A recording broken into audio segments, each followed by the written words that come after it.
Our story today of the three kings is something that we all know from our childhood.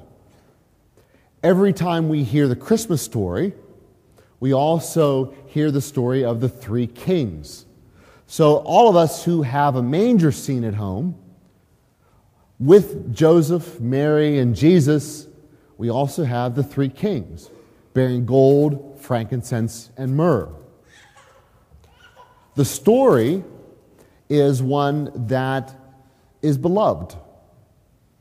In some Italian homes and in Italian parishes, one of the customs is that at Christmas time, when the manger scene is put up, the three wise men, the three kings and the camel, usually start off at the home of one of the parishioners. And day by day, until Epiphany, they make their way from house to house to the church. Interesting custom. It's not as bad, though, as the one they do at Christmas Eve. There have been in some churches here in the Diocese of Pittsburgh a while ago where up in the balcony they strung a wire from the balcony to the manger scene, which was in front of the altar, and at midnight baby Jesus came down the wire and plopped right into the manger scene.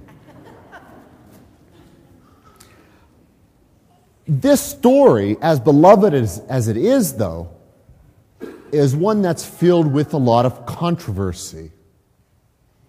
Why is that? Well, the controversy may arise due to a number of factors. Was there really a star? Because even though it's in Scripture, there's not a lot of historical evidence that might point to a star. It might be a comet, people say. Well, at that time, they try to do the math, and there were comets, but they don't know. There are some people who like to rationalize things and say, well, it was the conjunction of Jupiter and Saturn and the moon which produced this big light in the sky. And that was the Star of Bethlehem. It wasn't really a miracle. So there's controversy with that. Did you know that the three kings may not have been kings at all? They just may have been wise men. That's the term that's best translated. We have the kings because of Psalm 72 that we read today. And the kings from the east shall bring him gifts. The kings from Sheba and the Meridians. They shall come and bring the Lord of hosts gifts. So that's where we get the three kings. But there's no mention of them.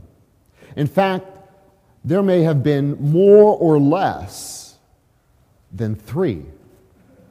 Early Christian pictures depict 2 wise men, or 3 wise men, 4 wise men, 8 wise men, or 12. We usually have 3 because of gold, frankincense, and myrrh. Some people think that Matthew invented this story, that he used it as just, a literary device to show the lineage and ancestry of David. They point out that gold, frankincense, and myrrh were actually representations of the 3 aspects of Jesus: his priest, prophet, and king. Gold for the king, frankincense for the priest, and myrrh for the prophetic vision that Jesus would die in the future.